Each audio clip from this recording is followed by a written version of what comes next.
ಏನು ಮಾಡ್ತಾ ಇದ್ದೀರಿ? ಅದಕ್ಕಾಗಿ ಕಾಯದ ಸಲುವಾಗಿ ಕಾಯಕ ಬೇಕಂದ್ರೆ ಕಾಯಕವೇ ಕೆಲಸ ಅಂತೇಳಿ ಕಾಯಕಗಳನ್ನ ಹುಡುಕುವಂಥ ಕರ್ಮಗಳನ್ನ ಹುಡುಕುವಂಥ ಕೆಲಸ ಅವತ್ತು ಬಸವಣ್ಣವ್ರು ಮಾಡಿದರು. ಇವತ್ತು ಈ ಸರ್ಕಾರಗಳು ಮಾಡಬೇಕಾಗ್ಯದ. ವರ್ಷಕ್ಕೆ 2 ಕೋಟಿ ಉದ್ಯೋಗ ಕೊಡ್ತಾನಂತ ಮೋದಿ ಕೊಟ್ಟರೆ ಪ್ರಧಾನಮಂತ್ರಿಗಳು ಇಡೀ ದೇಶದವರು. ಆದರೆ ಬಸವಣ್ಣವರು ಆವತ್ತು ಉದ್ಯೋಗ ಸೃಷ್ಟಿ ಮಾಡಿದರು, ಬಂದವರು ಉದ್ಯೋಗ ಕೊಟ್ಟರು, ಕಾಯಕ ಮಾಡಿ ನೀವು ಪ್ರಸಾದ ತೊಗೊಳ್ರಿ, ದಾಸೋಹ ತೊಗೊಳ್ರಿ ಅಂತ ಹೇಳಿದರು. ಇಂಥ ಸಾಧನೆಯನ್ನು ಇವತ್ತಿನ ಯಾವ ಮೋದಿಯವ್ರು ಮಾಡಿದರು, ಯಾರು ನಮ್ಮ ಸಿದ್ದರಾಮಯ್ಯನವ್ರು ಮಾಡಿದರು. ಇದು ಯಾವುದೋ ರಾಜಕೀಯಕ್ಕೆ ಬಸವಣ್ಣನವರು ಸಣ್ಣವರನ್ನು ಮಾಡೋದು ಮತ್ತೇನೋ ಮಾಡೋದು ಇದೆರಡು ತಪ್ಪು. ಲಿಂಗಾಯತ ನೀವು ಒಪ್ಪ್ರಿ ಬ್ಯಾಡಂತ ಯಾರೂ ಹೇಳೋದಿಲ್ಲ, ವೀರಶೈವ ಅನ್ಕೊಳ್ರಿ ಬ್ಯಾಡಂತ ಹೇಳೋದಿಲ್ಲ. ಎರಡೂ ಕೂಡ ಅಲ್ರಿ, ನಿಮಗೆ ಯಾಕೆ ಬೇಕಾ ಇಟ್ಕೊಳ್ರಿ, ಹಿಂದೂ ಅಡ್ಡಿಲ್ಲ ಕರೀರಿ.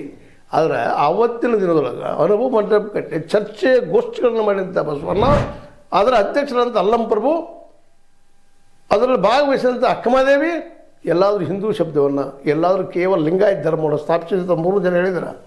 ಅದರಲ್ಲಿ ಪ್ರಮುಖ ಇಬ್ಬರು ನಮ್ಮ ಅಲ್ಲಂ ಪ್ರಭುಗಳು, ಇನ್ನೊಬ್ಬರು ಬಸವಣ್ಣವರು.